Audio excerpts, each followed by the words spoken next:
इस ग्रह पर हम सूक्ष्म जीवाणुओं और बैक्टीरिया, जोंक से लेकर के वट वृक्ष, हाथी और ब्लू व्हेल तक करोड़ों दूसरे जीवधारियों के साथ रहते हैं। यह पूरा आवासीय स्थल जिस पर हम रहते हैं अत्यधिक जैव विविधताओं से भरा हुआ है।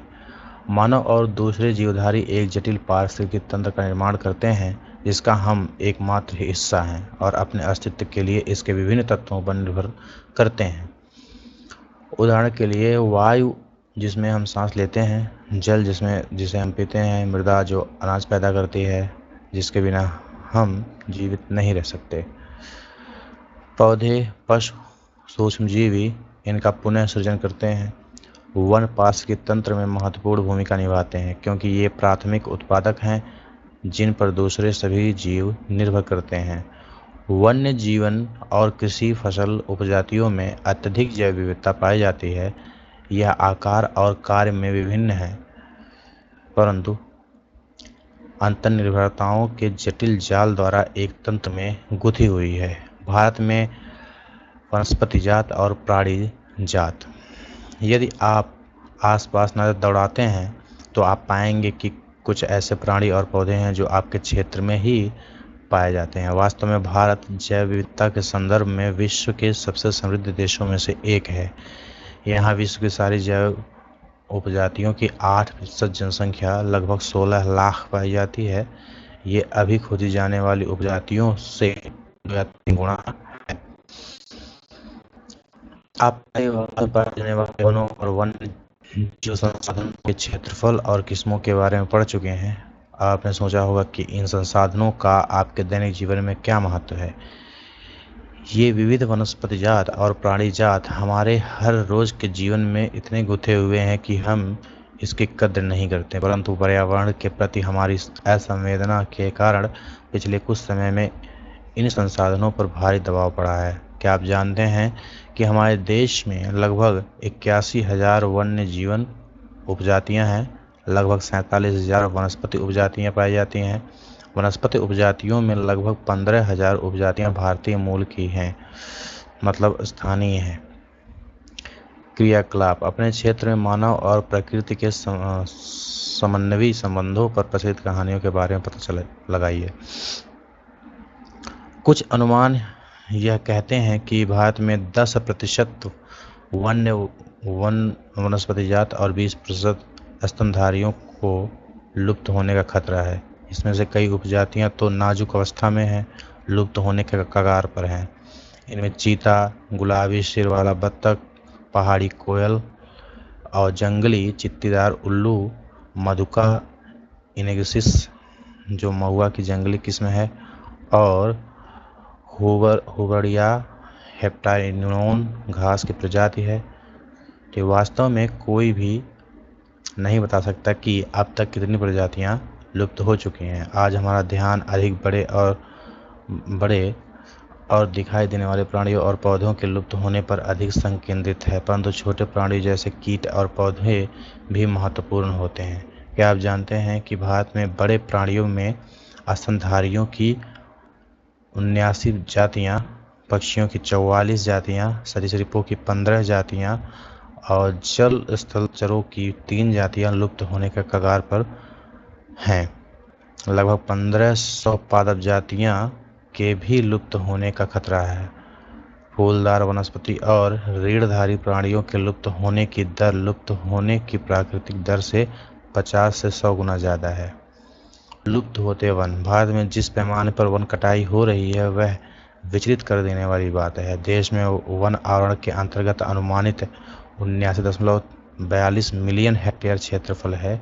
यह देश के कुल भौगोलिक क्षेत्रफल का 24.16% हिस्सा है। सघन वन 12.2%, खुला वन 9.14% और mangrove 0.14%। State of forest report 2015 के अनुसार 2013 में सघन वनों के क्षेत्र में 3,775 वर्ग किलोमीटर की वृद्धि हुई, परंतु वन क्षेत्र में यह वृद्धि वन संरक्षण उपायों, प्रबंधन की भागीदारी और वृक्षारोपण से हुई है। आओ हम विभिन्न प्रकार के पौधे और प्राणियों की जातियों के बारे में पता लगाएं। राष्ट्रीय प्राकृतिक संरक्षण और प्राकृतिक संसाधन संरक्षण संघ IUCN के अनुसार इनको निम्नलिखित श्रेणियों में विभाजित किया जा सकता है। एक है सामान्य जातियाँ। ये वे जातियाँ हैं जिनकी संख्या जीवित रहने के लिए सामान्य मानी जाती हैं, जैसे पशु, साल, चीड़, कृंतक जो रोडेंट्स हैं। संकटग्रस्त जातियाँ, ये वे जातियाँ हैं जिनके लुप्त होने का खतरा है। जिन विषम परिस्थितियों के कारण इनकी संख्या कम हुई है, यदि वे जारी रहती हैं तो इन जातियों का जीवित रहना कठिन है।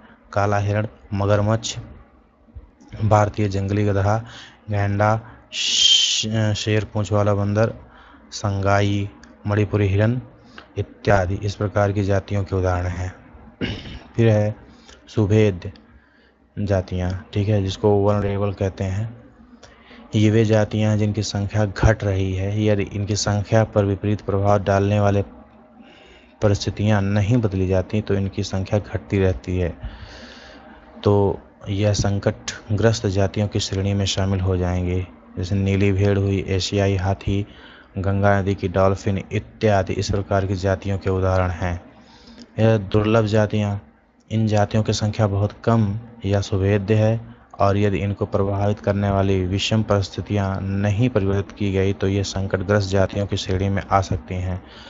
स्थानिक जातियाँ, प्राकृतिक और भौगोलिक सीमाओं से अलग विशेष क्षेत्र में पाई जाने वाली जातियाँ, जैसे अंडमानी टील, निकोबारी कबूतर, अंडमानी जंगली सूअर और अरुणाचल के मिथुन इन जातियों के उदाहरण हैं।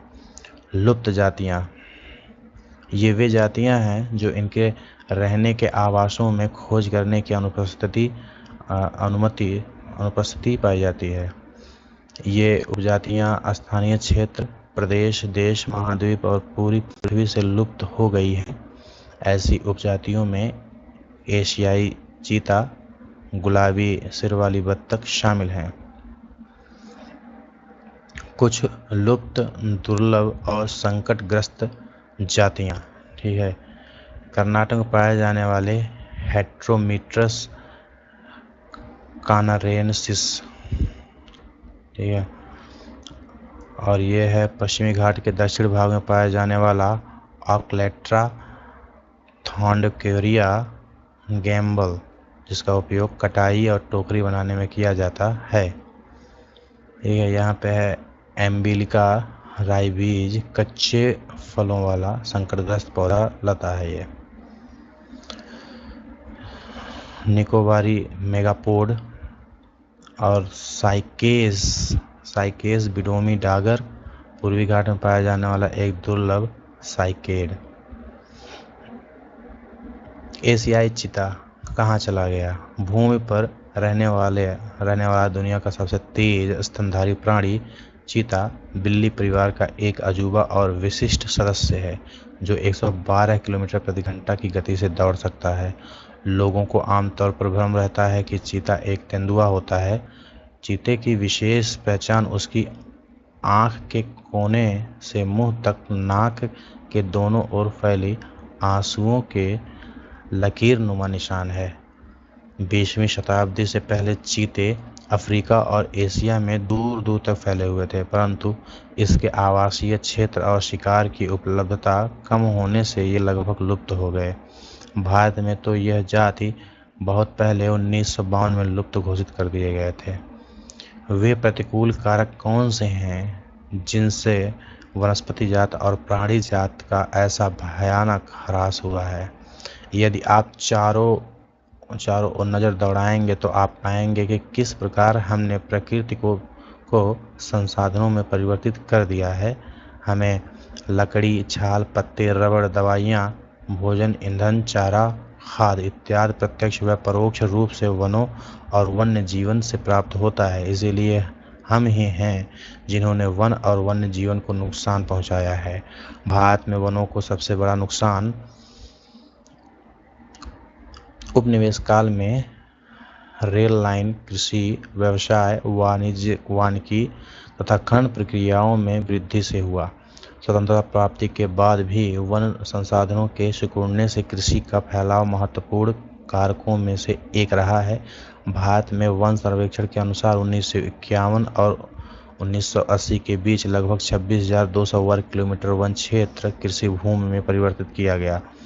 अधिकतर जनजातीय क्षेत्रों विशेषकर पूर्वोत्तर और मध्य भारत में स्थानांतरित अर्थात जिसको झूम खेती कहते हैं और इसी को स्लैश एवं बर्न खेती के चलते वनों की कटाई यानी निकरण हुआ है। क्या उपनिवेशी वन नीति का दोषी माना जाए?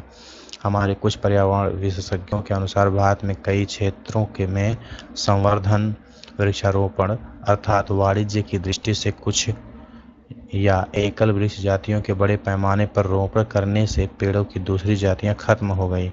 उदाहरण के लिए सागौन के एकल रोपण से दक्षिण भारत में अन्य प्राकृतिक वन बर्बाद हो गए और हिमालय में चीड़ पाइन के रोपण से हिमालयन ओक और रोडोडेंड्रोन वनों को क्षति पहुंची है। बड़ी विकास परियोजनाओं ने भी वनों को बहुत नुकसान पहुंचाया। 1952 से नदी घाटी परियोजनाओं के कारण 5,000 वर्ग किलोमीटर से अधिक वन क्षेत्रों को साफ करना पड़ा। यह प्रक्रिया अभी भी जारी है और मध्य प्रदेश में 4 लाख हेक्टेयर से अधिक वन क्षेत्र नर्मदा सागर परियोजना के पूर्ण हो जाने से जलमग्न हो जाएगा। वनों की बर्बादी में खनन ने भी महत्वपूर्ण भूमिका निभाई है। पश्चिम बंगाल में बस्सा टाइगर रिजर्व डोलोमाइट के खनन के कारण गंभीर खतरे में है। इसने कई प्रजातियों के प्राकृतिक आवासों को नुकसान पहुंचाया और कई जातियों, जिनमें भारतीय हाथी भी शामिल हैं, के आवागमन मार्ग को बाधित किया। बहुत से वन अधिकारी और पर्यावरणविद यह मानते हैं कि वन संसाधनों की बर्बादी में पशुचारण और ईंधन के लिए लकड़ी कटाई मुख्य भूमिका निभाते हैं। यद्यपि इसमें कुछ सच्चाई हो सकती है, परंतु चारे और ईंधन हेतु लकड़ी की आवश्यकता पूर्ति मुख्यतः पेड़ की टहनियाँ काटकर की जाती है, न कि पूरा पेड़ काट करके। वन पारिस्थितिक तंत्र देश के मूल्यवान वन पदार्थों, खनिजों और अन्य संसाधनों के संचय कोष हैं, जो तेजी से विकसित होती औद्योगिक शहरी अर्थव्यवस्था की मांग की पूर्ति के लिए बहुत महत्वपूर्ण है। ये आरक्षित क्षेत्र अलग अलग लोगों के लिए अलग अलग मायने रखते हैं और विभिन्न वर्गों के बीच संघर्ष के लिए अनुकूल परिस्थितियां पैदा करते हैं। फिर हिमालयन यव संकट में है। हिमालयन यव, जो चीड़ की प्रकार का सदाबहार वृक्ष है, एक औषधीय पौधा है जो हिमाचल प्रदेश और अरुणाचल प्रदेश के कई क्षेत्रों में पाया जाता है। पेड़ की छाल, पत्तियां, टहनियां और जड़ों से टक्सोल नामक रसायन निकाला जाता है तथा इसे कुछ कैंसर रोगों के उपचार के लिए प्रयोग किया जाता है। इससे बनाई गई दवाइयाँ विश्व में सबसे अधिक बिकने वाली कैंसर औषधि है। इसके अत्यधिक निष्कासन से इस वनस्पति जाति को खतरा पैदा हो गया है। पिछले 1 दशक में हिमाचल प्रदेश और अरुणाचल प्रदेश में विभिन्न क्षेत्रों में यव के हजारों पेड़ सूख गए हैं। ठीक है। शांत घाटी के मुखली नर्सरी में आदिवासी युवतियां बांस का पौधा लगाते हुए छोटे छोटे जंगली उत्पादों को बेचती आदिवासी महिला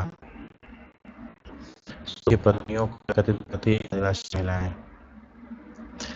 भारत में जैव विविधता को कम करने वाले कारकों में वन्य जीव के आवास का विनाश है, जंगली जानवरों को मारना और आखेटन, पर्यावरणीय प्रदूषण और विषाक्तीकरण और दावानल आदि शामिल है। पर्यावरण विनाश के अन्य मुख्य कारकों में संसाधनों का असमान बंटवारा और उनका असमान उपभोग और पर्यावरण के रखरखाव की जिम्मेदारी में असमानता शामिल है। आमतौर पर विकासशील देशों में पर्यावरण विनाश का मुख्य दोषी अत्यधिक जनसंख्या को माना जाता है। यद्यपि एक अमेरिकी नागरिक का औसत संसाधन उपभोग एक सोमाली नागरिक के औसत उपभोग से 40 गुना ज़्यादा है। इसी प्रकार शायद भारत के 5% धनी लोग 25% गरीब लोगों की तुलना में अपने संसाधन उपभोग द्वारा पर्यावरण को अधिक नुकसान पहुंचाते हैं तथा इन 5% लोगों की पर्यावरण रखरखाव में कोई भी जिम्मेदारी नहीं है। प्रश्न यह है कि कौन, क्या, कहां से और कितना उपभोग कर रहा है। क्या आप जानते हैं कि भारत के आधे से अधिक प्राकृतिक वन लगभग खत्म हो चुके हैं? 1/3 जलमग्न भूमि सूख चुकी है। 70% धरातलीय जल क्षेत्र प्रदूषित हैं। 40% मैंग्रोव क्षेत्र लुप्त हो चुका है और जंगली जानवरों के शिकार और व्यापार तथा वाणिज्य की दृष्टि से कीमती पेड़ पौधों की कटाई के कारण हजारों वनस्पति और वन्य जीव जातियां लुप्त होने के कगार पर पहुंच गई हैं। वनों और वन्य जीवन का विनाश मात्र जीव विज्ञान का विषय ही नहीं है। जैव संसाधनों का विनाश सांस्कृतिक विविधता के विनाश से जुड़ा हुआ है। जैव विविधता के कारण कई मूल जातियां और वनों पर आधारित समुदाय निर्धन होते जा रहे हैं और आर्थिक रूप से हाशिए पर पहुंच गए हैं। यह समुदाय खाने पीने, औषधि, संस्कृति, आध्यात्म इत्यादि के लिए वनों और वन्य जीवों पर निर्भर हैं। गरीब वर्ग में महिलाएं पुरुषों की तुलना में अधिक प्रभावी हैं। कई समाजों में खाना, चारा, जल और अन्य आवश्यकता की वस्तुओं को इकट्ठा करने की मुख्य जिम्मेदारी महिलाओं की ही होती है। जैसे ही इन संसाधनों की कमी होती जा रही है, महिलाओं पर कार्यभार बढ़ता जा रहा है और कई बार उनको संसाधन इकट्ठा करने के लिए 10 किलोमीटर से भी अधिक पैदल चलना पड़ता है।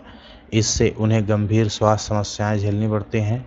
काम का समय बढ़ने के कारण घर और बच्चों की उपेक्षा होती है, जिससे गंभीर सामाजिक दुष्परिणाम हो सकते हैं। वन कटाई के परोक्ष परिणाम जैसे सूखा और बाढ़ भी गरीब तबके को सबसे अधिक प्रभावित करता है। इस स्थिति में गरीबी पर्यावरण निम्नीकरण का सीधा परिणाम होता है। भारतीय उपमहाद्वीप में वन और वन्य जीवन मानव जीवन के लिए बहुत कल्याणकारी है। अतः यह आवश्यक है कि वन और वन्य जीवन के संरक्षण के लिए सही नीति अपनाई जाए। भारत में वन और वन्य जीवन का संरक्षण। वन्य जीवन और वनों में तेज गति से हो रहे ह्रास के कारण इनका संरक्षण बहुत आवश्यक हो गया है। परंतु हमें वनों और वन्य जीवन के संरक्षण करना आवश्यक क्यों है? संरक्षण से पारिस्थितिकी विविधता बनी रहती है तथा हमारे जीवन साध्य संसाधन जल, वायु और मृदा बने रहते हैं।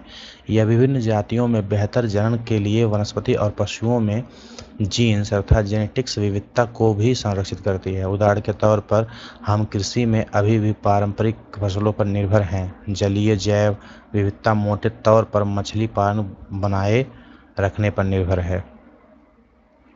1960 से 1970 के दशक के दौरान पर्यावरण संरक्षकों ने राष्ट्रीय वन्य जीवन सुरक्षा कार्यक्रम की पुरजोर मांग की। भारतीय वन्य जीवन रक्षण अधिनियम 1972 में लागू किया गया, जिसमें वन्य जीवों के आवास और रक्षण के अनेक प्रावधान थे। सारे भारत में रक्षित जातियों की सूची भी प्रकाशित की गई। इस कार्यक्रम के तहत बची हुई संकटग्रस्त जातियों के बचाव पर, शिकार प्रतिबंधन पर, वन्यजीव आवासों का कानूनी रक्षण तथा जंगली जीवों के व्यापार पर रोक लगाने आदि पर प्रबल जोर दिया गया। तत्पश्चात केंद्रीय सरकार और कई राज्य सरकारों ने राष्ट्रीय उद्यान और वन्य जीव पशु विहार स्थापित किए, जिनके बारे में आप पहले पढ़ चुके हैं। केंद्रीय सरकार ने कई परियोजनाओं की भी घोषणा की, जिनका उद्देश्य गंभीर खतरे में पड़े कुछ विशेष वन प्राणियों को रक्षण प्रदान करना था। इन प्राणियों में बाघ, एक सींग वाला गैंडा, कश्मीरी हिरण, हंगुल, 3 प्रकार के मगरमच्छ, स्वच्छ जल मगरमच्छ, लवणीय जल मगरमच्छ और घड़ियाल, एशियाई शेर और अन्य प्राणी शामिल हैं। इसके अतिरिक्त कुछ समय पहले भारतीय हाथी, काला हिरण, चिंकारा, भारतीय गोडावन, ठीक है, और हिम तेंदुओं आदि के शिकार और व्यापार पर संपूर्ण और आंशिक प्रतिबंध लगाकर कानूनी रक्षण दिया है। बाघ परियोजना। वन्य जीव संरक्षण में बाघ अर्थात टाइगर एक महत्वपूर्ण जंगली जाति है।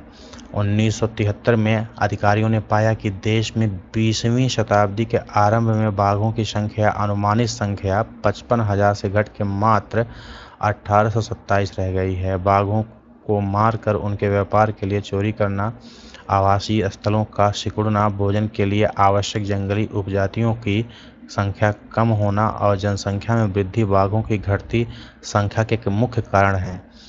बाघों की खाल का व्यापार और उनकी हड्डियों का एशियाई देशों में परंपरागत औषधियों में प्रयोग के कारण यह जाति विलुप्त होने के कगार पर पहुंच गई। चूँकि भारत और नेपाल दुनिया की 2/3 बाघों को का आवास उपलब्ध कराते हैं। अतः ये देश ही शिकार, चोरी और गैर कानूनी व्यापार करने वालों के मुख्य निशाने पर हैं। प्रोजेक्ट टाइगर विश्व की बेहतरीन वन्य जीव परियोजनाओं में से एक है और इनकी शुरुआत 1973 में हुई। शुरू में इनमें बहुत सफलता प्राप्त हुई क्योंकि बाघों की संख्या बढ़ करके 1985 में 4002 और 1989 में 4334 हो गई थी, परंतु 1993 में इनकी संख्या घट करके 3600 तक पहुंच गई। भारत में 32,137 वर्ग किलोमीटर फैले हुए 39 बाघ रिजर्व हैं।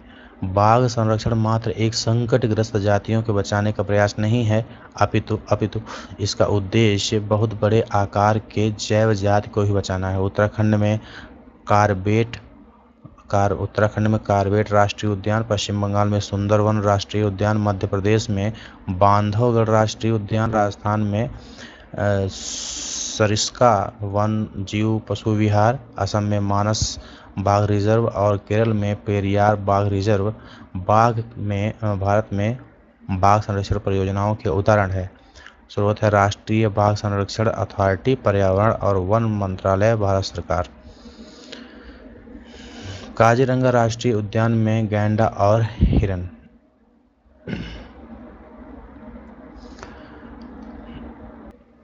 वन और वन्य जीव संसाधनों के प्रकार और वितरण। यदि हम वन और वन्य जीव संसाधनों को संरक्षित करना चाहें तो उनका प्रबंधन, नियंत्रण और विनियमन अपेक्षाकृत कठिन है। भारत में अधिकतर वन और वन्य जीवन या तो प्रत्यक्ष रूप से सरकार के अधिकार क्षेत्र में है या वन विभाग या अन्य विभागों के जरिए सरकार के प्रबंधन में है। इन्हें निम्नलिखित वर्गों में बांटा गया है। पहला है आरक्षित वन। देश में आधे से अधिक वन क्षेत्र आरक्षित वन घोषित किए गए हैं। जहां तक वन और वन्य प्राणियों के संरक्षण की बात है, आरक्षित वनों को सर्वाधिक मूल्यवान माना जाता है। रक्षित वन विभाग के अनुसार देश के कुल वन क्षेत्र का 1/3 हिस्सा रक्षित है। इन वनों को और अधिक नष्ट न पहुंचाने के लिए इसकी सुरक्षा की जाती है। फिर है अवर्गीकृत वन। अन्य सभी प्रकार के वन और बंजर भूमि जो सरकार, व्यक्तियों और समुदाय के स्वामित्व में होते हैं, अवर्गीकृत वन कहे जाते हैं। आरक्षित और रक्षित वन ऐसे स्थायी वन क्षेत्र हैं जिनका रखरखाव इमारती लकड़ी, अन्य वन पदार्थों और उनके बचाव के लिए किया जाता है। मध्य प्रदेश में स्थायी वनों के अंतर्गत सर्वाधिक क्षेत्र हैं, जो कि प्रदेश के कुल वन क्षेत्र का भी 75% है। इसके अतिरिक्त जम्मू कश्मीर, आंध्र प्रदेश, उत्तराखंड, केरल, तमिलनाडु, पश्चिम बंगाल और महाराष्ट्र में भी कुल वनों में से एक बड़ा अनुपात आरक्षित वनों का है, जबकि बिहार, हरियाणा, पंजाब, हिमाचल प्रदेश, उड़ीसा और राजस्थान में कुल वनों में रक्षित वनों का एक बड़ा हिस्सा अनुपात है। पूर्वोत्तर के सभी राज्यों में और गुजरात में अधिकतर वन क्षेत्र अवर्गीकृत वन हैं तथा स्थानीय समुदायों के प्रबंधन में हैं। समुदाय और वन संरक्षण की नीतियां हमारे देश में कोई नई बात नहीं है। आमतौर पर इस बात से अनजान है कि वन हमारे देश में कुछ मानव प्रजातियों के आवास भी हैं। भारत के कुछ क्षेत्रों में तो स्थानीय समुदाय सरकारी अधिकारियों के साथ मिलकर अपने आवास स्थलों के संरक्षण में जुटे हैं, क्योंकि इसी से ही दीर्घकाल में उनकी आवश्यकताओं की पूर्ति हो सकती है। सरिस्का बाघ रिजर्व में राजस्थान के गांव के लोग वन्य जीव संरक्षण अधिनियम के तहत वहां से खनन कार्य बंद करवाने के लिए संघर्षरत हैं। कई क्षेत्र में तो लोग स्वयं वन्य जीव आवासों की रक्षा कर रहे हैं और सरकार की ओर से हस्तक्षेप भी स्वीकार नहीं कर रहे हैं। राजस्थान के अलवर जिले में 5 गांवों के लोगों ने तो 1200 हेक्टेयर वन भूमि भैरोनदेव डाकऊ सेंचुरी घोषित कर दी, जिसके अपने ही नियम कानून हैं जो शिकार वर्जित करते हैं तथा बाहरी लोगों की घुसपैठ से यहाँ के वन जीवन को बचाते हैं। पवित्र पेड़ों के झुरमुट विविध और दुर्लभ जातियों की संपत्ति। प्रकृति की पूजा सदियों पुराना जनजातीय विश्वास है, जिसका आधार प्रकृति के हर रूप की रक्षा करना है। इन्हीं विश्वासों ने विभिन्न वनों को मूल और कौमार्य रूप में बचा कर रखा है, जिन्हें पवित्र पेड़ों के झुरमुट अर्थात देवी देवताओं के वन कहे जाते हैं। वनों के इन भागों में या तो वनों के ऐसे बड़े भागों में स्थानीय लोग ही घुसते हैं, न ही किसी और को छेड़छाड़ करने देते हैं। कुछ समाज कुछ विशेष पेड़ों की पूजा करते हैं और आदिकाल से उनका संरक्षण करते आ रहे हैं। छोटानागपुर क्षेत्र में मुंडा और संथाल जनजातियां महुआ और कदम्ब के पेड़ की पूजा करते हैं। उड़ीसा और बिहार की जनजातियां शादी के दौरान इमली और आम के पेड़ की पूजा करते हैं। हम में से बहुत से व्यक्ति पीपल और वट वृक्ष को पवित्र मानते हैं। भारतीय समाज में अनेकों संस्कृतियां और प्रत्येक संस्कृति में प्रकृति और इसकी कृतियों को संरक्षित करने के अपने पारंपरिक तरीके हैं। आमतौर पर झरनों, पहाड़ी चोटियों, पेड़ों और पशुओं को पवित्र मानकर उनकी संरक्षण किया जाता है। आप अनेक मंदिरों के आसपास बंदर और लंगूर पाएंगे। उपासक उन्हें खिलाते पिलाते हैं और मंदिर के भक्तों में गिनते हैं। राजस्थान में बिश्नोई गांव के पास आप काले हिरन, चिंकारा, नीलगाय और मोरों के झुंड देख सकते हैं। वहाँ के समुदाय का अभिन्न हिस्सा है और कोई उनको नुकसान नहीं पहुँचाता। हिमालय में प्रसिद्ध चिपको आंदोलन कई क्षेत्र में वन कटाई रोकने में भी कामयाब नहीं रहा, अपितु यह भी दिखाया कि स्थानीय पौधों की जातियों का प्रयोग करके सामुदायिक वनीकरण अभियान को सफल बनाया जा सकता है। पारंपरिक संरक्षण तरीकों को पुनर्जीवित अथवा पारिस्थितिकी कृषि के नए तरीकों का विकास अब व्यापक हो गया। टिहरी में किसानों का बीज बचाओ आंदोलन और नवोदा ने दिखाया है कि रासायनिक उर्वरकों का प्रयोग के बिना भी विविध फसल उत्पादन द्वारा आर्थिक रूप से व्यवहार्य कृषि उत्पन्न संभव है। भारत में संयुक्त वन प्रबंधन कार्यक्रम क्षरित वनों के प्रबंधन और पुनर्निर्माण में स्थानीय समुदाय की भूमिका के महत्व को उजागर करते हैं। औपचारिक रूप से इन कार्यक्रमों की शुरुआत 1988 में हुई, जब ओडिशा राज्य ने संयुक्त वन प्रबंधन का पहला प्रस्ताव पास किया। वन विभाग के अंतर्गत संयुक्त वन प्रबंधन क्षरित वनों के बचाव के लिए कार्य करता है और इसमें गांव के स्तर पर संस्थाएं बनाई जाती हैं, जिनमें ग्रामीण और वन विभाग के अधिकारी संयुक्त रूप में कार्य करते हैं। इसके बदले ये समुदाय मध्य स्तरीय लाभ जैसे गैर इमारती वन उत्पादों के हकदारी होते हैं तथा सफल संरक्षण से प्राप्त इमारती लकड़ी लाभ में भी भागीदारी होते हैं। भारत में पर्यावरण के विनाश और पुनर्निर्माण की क्रियाशीलता से सीख मिलती है कि स्थानीय समुदायों को हर जगह प्राकृतिक संसाधन प्रबंधन में शामिल करना चाहिए, परंतु स्थानीय समुदायों को फैसले लेने की प्रक्रिया में मुख्य भूमिका में आने में अभी देर है। अतः वे ही विकास क्रियाएं मान्य होनी चाहिए जो जनमानस पर केंद्रित हों, पर्यावरण हितैषी हों और आर्थिक रूप से प्रतिफलित हों। गौतम बुद्ध ने कहा है कि पेड़ एक विशेष, असीमित, दयालु और उदारपूर्ण जीवधारी है, जो अपने सतत पोषण के लिए कोई मांग नहीं करता और दानशीलता पूर्वक अपने जीवन की क्रियाओं को भेंट करता है। यह सभी की रक्षा करता है और स्वयं पर कुल्हाड़ी चलाने वाले विनाशक को भी छाया प्रदान करता है। चैप्टर 3 जल संसाधन। जैसा कि आप जानते हैं कि 3/4 धरातल से ढका हुआ है। 3/4 धरातल जो है जल से ढका हुआ है, परंतु इसमें प्रयोग में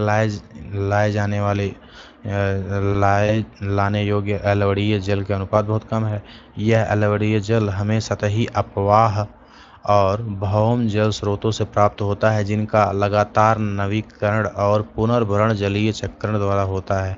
सारा जल जलीय चक्र में गतिशील रहता है, जिससे जल जो है सुनिश्चित होता है। आपको आश्चर्य हो रहा होगा कि जब पृथ्वी का 3/4 भाग जल से घिरा है और जल एक नवीकरण योग्य संसाधन है, तब भी विश्व के अनेक देशों और क्षेत्रों में जल की कमी कैसे है। ऐसे भविष्यवाणी क्यों की जा रही है कि 2025 में 20 करोड़ लोग जल की नितांत कमी झेलेंगे। ये एनसीईआरटी पुरानी है, इसलिए ये 2025 कह रहे हैं। ठीक है, जल के बारे में पढ़ते हैं कुछ तथ्य और आंकड़े। विश्व में जल के कुल आयतन का 96.5% भाग महासागरों में पाया जाता है। केवल 2.5% भाग अम्लीय जल है और विश्व में अम्लीय जल का लगभग 70% भाग अंटार्कटिका, ग्रीनलैंड और पर्वतीय क्षेत्रों में बर्फ की चादरों और हिमनद के रूप में मिलता है, जबकि 30% से थोड़ा सा कम भौम जल के जलभृत के रूप में पाया जाता है। भारत विश्व की वृष्टि का 4% हिस्सा प्राप्त करता है और प्रति व्यक्ति प्रति वर्ष जल उपलब्धता के संदर्भ में विश्व में इसका 133वां स्थान है। भारत में कुल नवीकरण योग्य जल संसाधन 1897 वर्ग किलोमीटर प्रति वर्ष अनुमानित है। भविष्यवाणी है कि 2025 तक भारत का एक बड़ा हिस्सा विश्व के अन्य देशों और क्षेत्रों की तरह जल की नितांत कमी महसूस करेगा। ये संयुक्त राष्ट्र विश्व जल विकास रिपोर्ट 2003 कहता है। जल दुर्लभता और जल संरक्षण और प्रबंधन की आवश्यकता। जल के विशाल भंडार और इसके नवीकरण योग्य गुण होते हुए यह सोचना भी मुश्किल है कि हमें जल दुर्लभता का सामना करना पड़ सकता है। जैसे ही हम जल की कमी की बात करते हैं तो हमें तत्काल ही वर्षा वाले क्षेत्रों या सूखाग्रस्त इलाकों का ध्यान आता है। हमारे मानस पटल पर तुरंत राजस्थान के मरुस्थल और जल से भरे मटके संतुलित करती हुई और जल भरने के लिए लंबा रास्ता तय करती पनहारियों के चित्रित हो जाते हैं। यह सच है कि वर्षा में वार्षिक और मौसमी परिवर्तन के कारण जल संसाधनों की उपलब्धता में समय और स्थान के अनुसार विभिन्नता है, परंतु अधिकतया जल की कमी इसके अतिशोषण, अत्यधिक प्रयोग और समाज के विभिन्न वर्गों में जल के असमान वितरण के कारण होती है।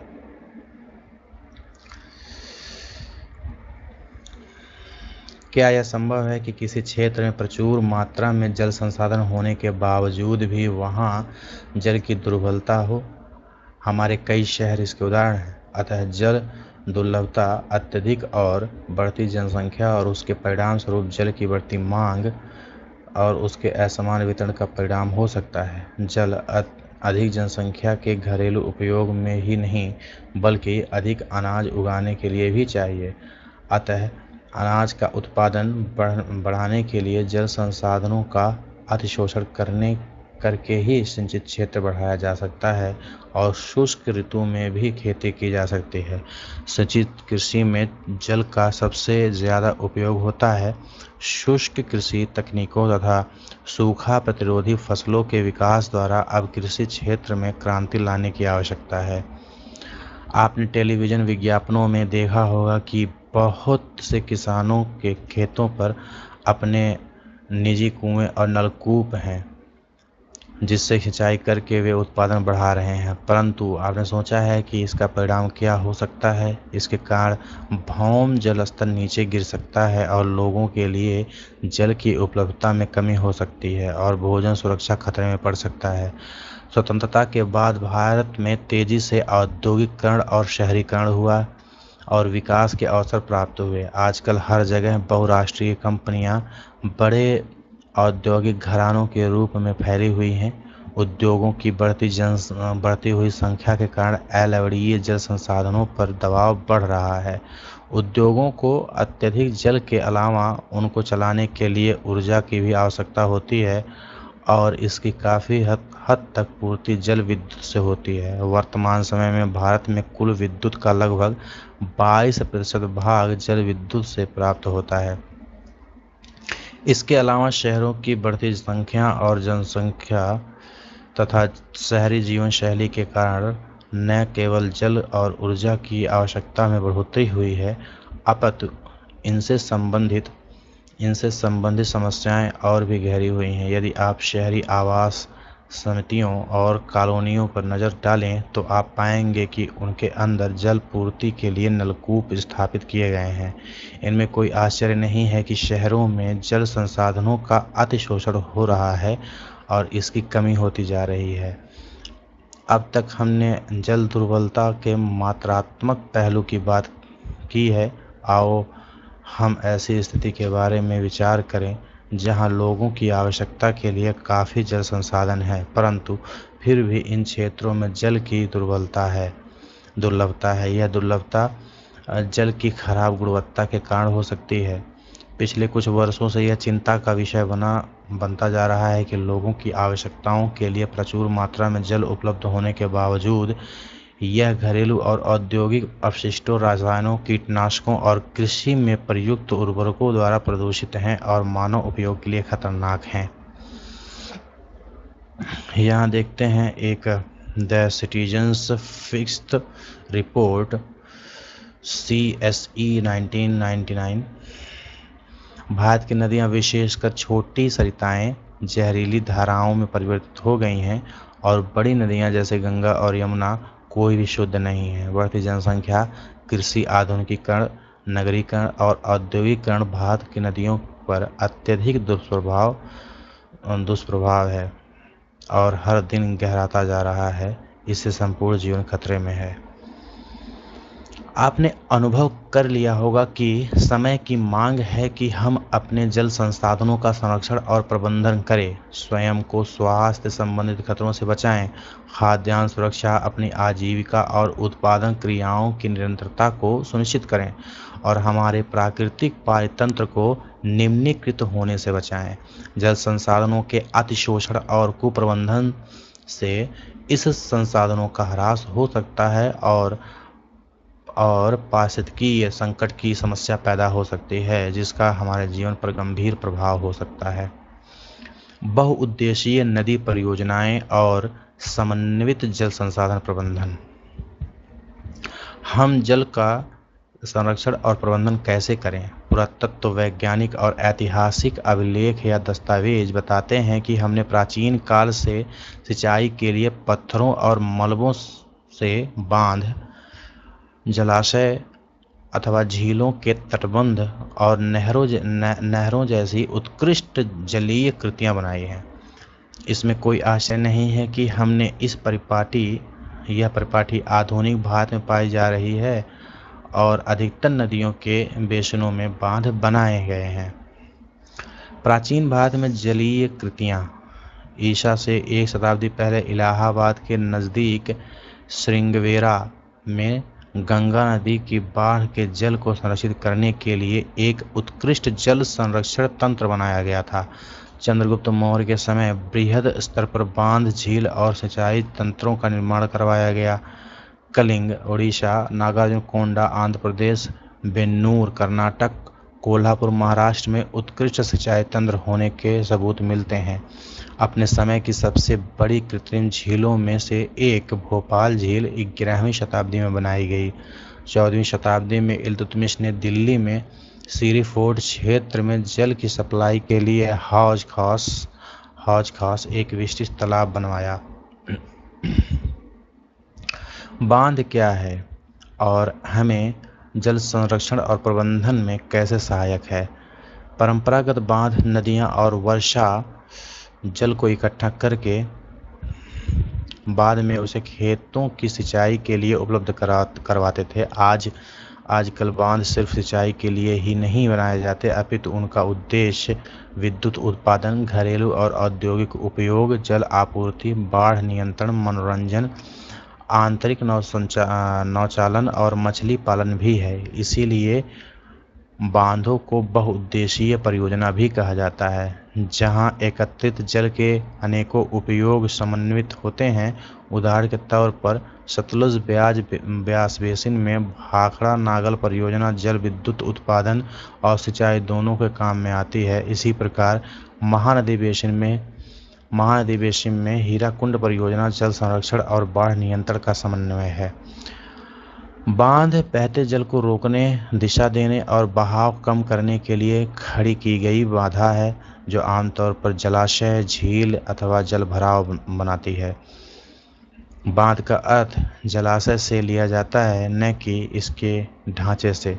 अधिकतर बांधों में एक ढलवा हिस्सा होता है, जिसके ऊपर से या अंदर से जल रुक रुक कर या लगातार बहता है। बांधों का वर्गीकरण उनकी संरचना और उद्देश्य या ऊंचाई के अनुसार किया जाता है। संरचना और उसमें प्रयुक्त पदार्थों के आधार पर बांधों को लकड़ी के बांध, तटबंध बांध या पक्का बांध के अलावा कई उपवर्गों में बांटा जा सकता है। ऊंचाई के अनुसार बांधों को बड़े बांध और मुख्य बांध या नीचे बांध, मध्यम बांध, उच्च बांधों में वर्गीकृत किया जा सकता है। स्वतंत्रता के बाद शुरू की गई समन्वित जल संसाधन प्रबंधन उपागम पर आधारित बहुउद्देशीय परियोजनाओं को उपनिवेश काल में बनी बाधाओं को पार करते हुए देश को विकास और समृद्धि के रास्ते पर ले जाने वाले वाहन के रूप में देखा गया। जवाहरलाल नेहरू गर्व से बांधों को आधुनिक भारत के मंदिर कहा करते थे। उनका मानना था कि इन परियोजनाओं के चलते कृषि और ग्रामीण अर्थव्यवस्था, औद्योगिकीकरण और नगरीय अर्थव्यवस्था समन्वित रूप से विकास करेगी। पिछले कुछ वर्षों में बहुउद्देशीय परियोजनाओं और बड़े बांध कई कारणों से परिनिरीक्षण और विरोध के विषय बन गए। हीराकुंड बांध को देख सकते हैं, ठीक है, बन गए। नदियों पर बांध बनाने और उनका बहाव नियंत्रित करने से उनका प्राकृतिक बहाव अवरुद्ध होता है, जिसके कारण तलछट बहाव कम हो जाता है और अत्यधिक तलछट जलाशय की तली पर जमा होता रहता है, जिससे नदी का तल अधिक चट्टानी हो जाता है और नदी जलीय जीव आवासों में भोजन की कमी हो जाती है। बांध नदियों को टुकड़ों में बांट देते हैं, जिससे विशेषकर अंडे देने की ऋतु में जलीय जीवों की नदियों में स्थानांतरण अवरुद्ध हो जाता है। बाढ़ के मैदान में बनाए जाने वाले जलाशयों द्वारा वहां मौजूद वनस्पति और मिट्टियां जल में डूब जाती हैं, जो कालांतर में अपघटित हो जाती हैं। बहुउद्देशीय परियोजनाएं और बड़े बांध नए पर्यावरणीय आंदोलन जैसे नर्मदा बचाओ आंदोलन और टिहरी बांध आंदोलन के कारण भी बन गए हैं। इन परियोजनाओं का विरोध मुख्य रूप से स्थानीय समुदायों के बृहद स्तर पर विस्थापन के कारण है। आमतौर पर स्थानीय लोगों को उसकी जमीन, आजीविका और संसाधनों से लगाव और नियंत्रण देश की बेहतरी के लिए कुर्बान करना पड़ता है। इसलिए अगर स्थानीय लोगों को इस परियोजनाओं का लाभ नहीं मिल रहा तो किसको मिल रहा है?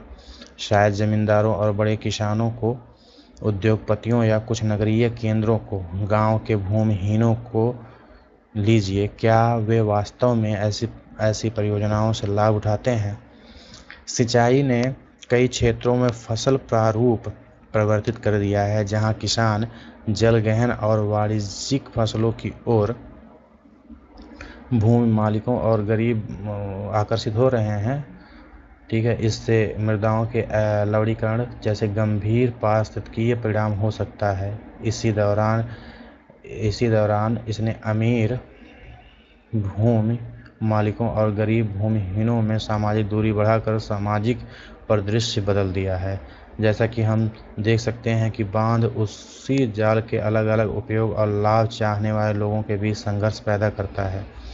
गुजरात में साबरमती बेसिन में सूखे के दौरान नगरीय क्षेत्रों में अधिक जल आपूर्ति देने पर परेशान किसान उपद्रव पर उतारू हो गए। बहुउद्देशीय परियोजनाओं की लागत और लाभ के बंटवारे को लेकर के अंतर्राज्यीय झगड़े आम होते जा रहे हैं। परंपरागत तरीकों से बांध बनाने की कला विधि और सिंचाई कार्यों के बारे में अधिक पता लगाइए। हमने आषाढ़ में फसलें बोई हैं, हम भद्रा में भादु लगाएंगे। बाढ़ से दामोदर फैल गई है, नाव इसमें नहीं चलेगी। ओह दामोदर, हम आपके पैर पड़ते हैं, बाढ़ का कहर कुछ कम करो। भादु 1 साल बाद आएगा। भादु और अपनी सतह पर नाव चलने दो। यह लोकप्रिय भादु गीत दामोदर घाटी क्षेत्र में गाया जाता है, जो शोक की नदी कही जाने वाली दामोदर नदी में बाढ़ के दौरान आने वाली समस्याओं का वर्णन करता है। नर्मदा बचाओ आंदोलन एक गैर सरकारी संगठन NGO है, जो जनजातीय लोगों, किसानों और पर्यावरणविदों और मानवाधिकार कार्यकर्ताओं को गुजरात में नर्मदा नदी पर सरदार सरोवर बांध के विरोध में लामबंद करता है। मूल रूप में यहाँ आंदोलन जंगलों के बांध में पानी में डूबने जैसे पर्यावरणीय मुद्दों पर केंद्रित था। हाल ही में इस आंदोलन का लक्ष्य बांध से विस्थापित गरीब लोगों को सरकार से संपूर्ण पुनर्वास सुविधाएं दिलाना हो गया। लोगों ने सोचा कि उनकी यातनाएं व्यर्थ नहीं जाएंगी। विस्थापन का शोक स्वीकार किया, यह विश्वास करके कि सिंचाई के प्रसार से वे मालामाल हो जाएंगे। प्रायः रिहंद के उत्तरजीवियों ने हमें बताया कि उन्होंने अपने कष्टों को देश के लिए कुर्बानी के रूप में स्वीकार किया, परंतु अब 30 साल के कड़े अनुभव के बाद जब उनकी आजीविका और अधिक जोखिमपूर्ण हो गई, पूछते जा रहे हैं कि हमें ही देश के लिए कुर्बानी देने के लिए क्यों चुना गया। क्या आप जानते हैं कि सरदार सरोवर बांध गुजरात में नर्मदा नदी पर बनाया गया है। यह भारत की एक बड़ी जल संसाधन परियोजना है, जिसमें 4 राज्य महाराष्ट्र, मध्य प्रदेश, गुजरात और राजस्थान सम्मिलित हैं। सरदार सरोवर परियोजना गुजरात जो है वो 9,490 गाँवों तथा 173 कस्बों तथा राजस्थान 124 गाँवों के सूखाग्रस्त तथा मरुस्थलीय भागों की जल को आवश्यकता को पूरा करेगी। भारत में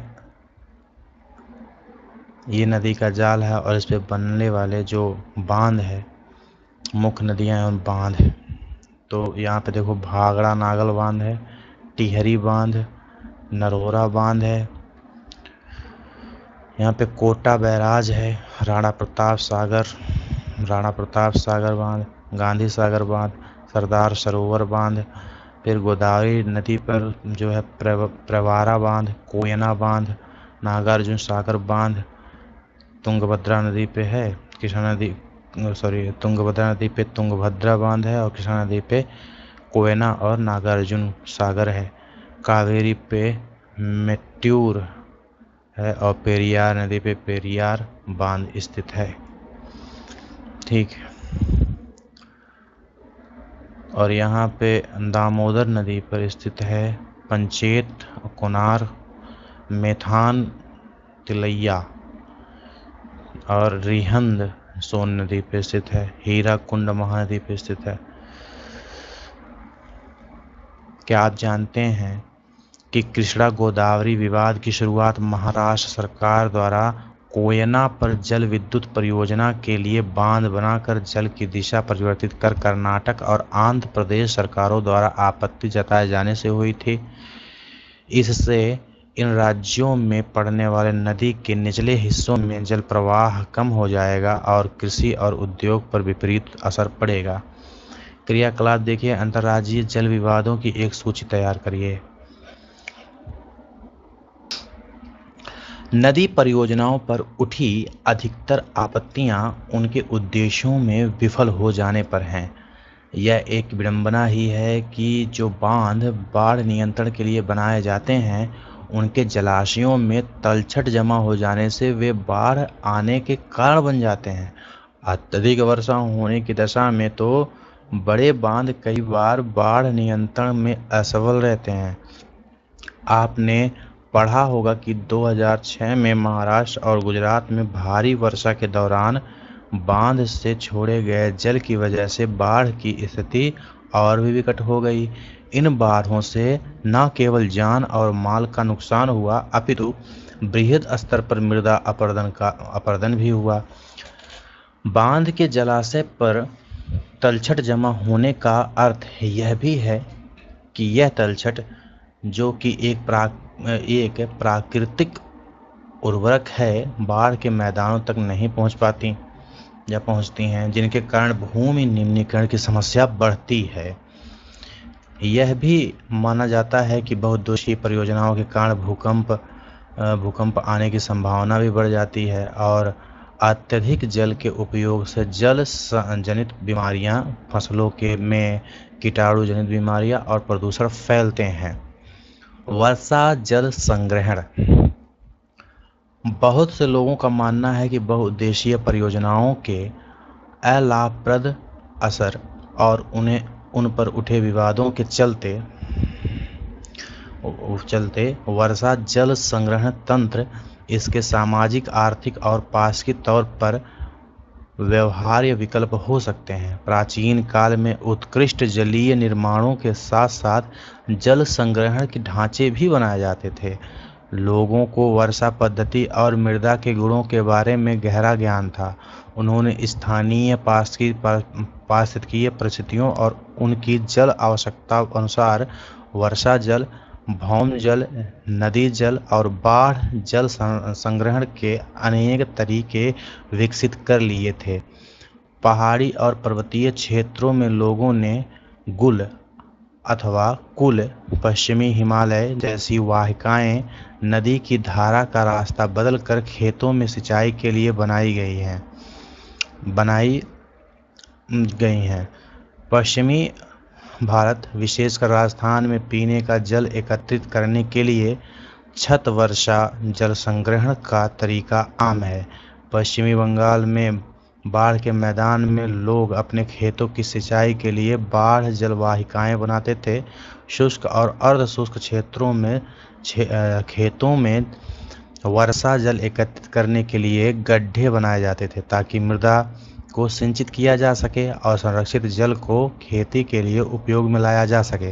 राजस्थान के जिले जैसलमेर में खादीन और अन्य क्षेत्रों में जोहर इसके उदाहरण है। ठीक है, देखा, बेकार पड़े कुएं के माध्यम से पुनर्भरण होता है। और यहाँ पे ध्यान देने वाली बात है कि अगर छाता को उल्टा करेंगे तो उसमें पानी का संग्रहण होगा। ठीक है, आगे देखते हैं। राजस्थान के पहले एक जलाशय देख लेते हैं। क्या ये एक कुल से वर्तुल ग्रामीण तालाब बनता है और काजा गांव के चित्र के अनुसार, जिससे जरूरत पड़ने पर पानी छोड़ा जा सकता है। वर्षा जल संग्रहण की पारंपरिक विधि है ये। राजस्थान के अर्ध शुष्क और शुष्क क्षेत्रों, विशेषकर बीकानेर, फलौदी, बाड़मेर में लगभग हर घर में पीने का पानी संग्रहित करने के लिए भूमिगत टैंक अथवा टांका हुआ करते थे। इसका आधार एक बड़े कमरे जितना हो सकता है। फलौदी में एक घर में 6.1 मीटर गहरा, 4.27 मीटर लंबा और 2.44 मीटर चौड़ा टांका था।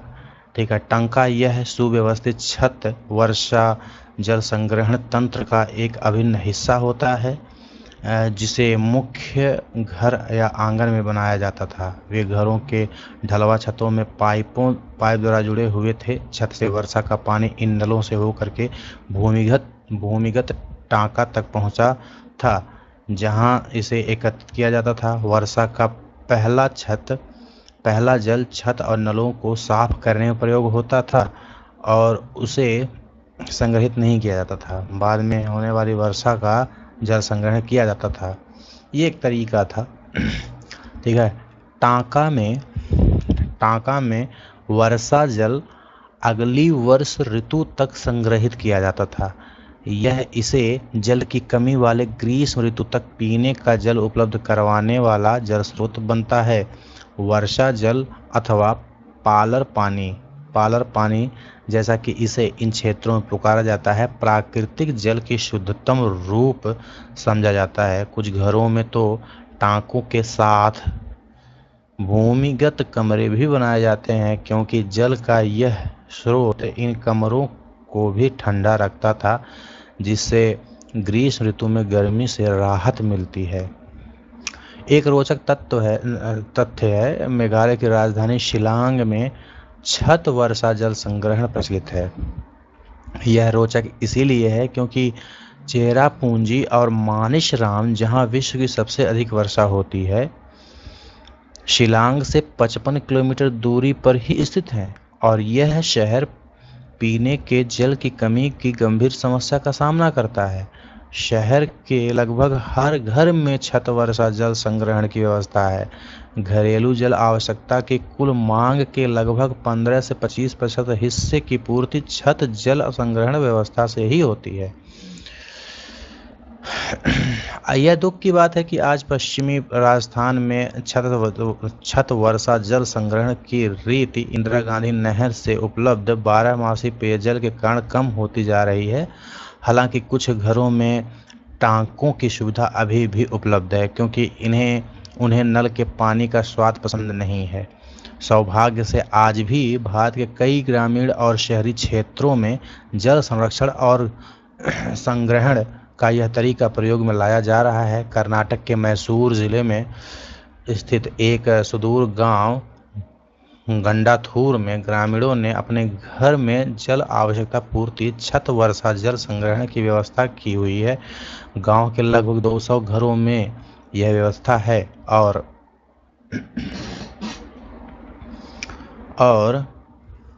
इस गांव ने वर्षा जल संपन्न गांव की ख्याति अर्जित की है। यहाँ प्रयोग की जा रहे वर्षा संग्रहण ढांचों का बारे में अधिक जानकारी के लिए चित्र 3.4 को देखें। इस गांव में हर वर्ष लगभग 1000 मिलीलीटर वर्षा होती है, और 10 भराई के साथ यहाँ संग्रहण क्षमता 80% है। यहाँ हर घर लगभग प्रत्येक वर्ष 50,000 मीटर जल का संग्रहण और उपयोग कर सकता है। 200 घरों द्वारा हर वर्ष लगभग 10 लाख लीटर जल एकत्रित किया जाता है। एक रोचक तथ्य पहले पढ़ लेते हैं। तमिलनाडु एक ऐसा राज्य है जहां पूरे राज्य में हर घर में छत वर्षा जल संग्रहण ढांचे का बनाना आवश्यक कर दिया गया है। इस संदर्भ में दोषी व्यक्तियों पर कानूनी कार्रवाई हो सकती है अगर कोई ऐसा नहीं करता है तो। ठीक है, यहाँ देखिए आप, जो छत जल संग्रहण थार के सभी शहरों और ग्रामों में प्रचलित था। वर्षा जल जो घरों के ढालू छतों पर गिरता है, उसे पाइप द्वारा भूमिगत टांका के अंदर ले जाते हैं, और भूमि की गोल छिद्र होती है एक्चुअली, जो मुख्य घर अथवा आंगन में बना होता है। ऊपर दिखाया गया चित्र दर्शाता है कि जल पड़ोसी के छत से एक लंबे पाइप के द्वारा लाया जाता है। यह पड़ोसी की छत का उपयोग वर्षा जल को एकत्र करने के लिए किया गया है। चित्र में एक छेद दिखाया गया है जिसके द्वारा वर्षा जल भूमिगत टंका में चला जाता है। ठीक है, कौन सा पाइप की बात कर रहे हैं? ये वाले पाइप की बात कर रहे हैं। ठीक है, ये पाइप की बात चल रही है, और जो छिद्र की बात हो रही है ये छिद्र तो मुझे नहीं दिख रहा है भैया इसमें, लेकिन यहीं कहीं होगा, शायद ये होगा। ठीक है,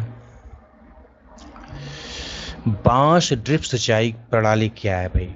मेघालय में नदियों और झरनों के जल को बांस द्वारा बने पाइप द्वारा एकत्रित करके 200 वर्ष पुरानी विधि प्रचलित है। लगभग 18 से 20 लीटर सिंचाई पानी बांस पाइप में आ जाती है और उसे सैकड़ों मीटर की दूरी तक ले जाया जाता है अंत में पानी के बहाव 20 से 80 बूंद प्रति मिनट तक घटकर पौधे पर छोड़ दिया जाता है।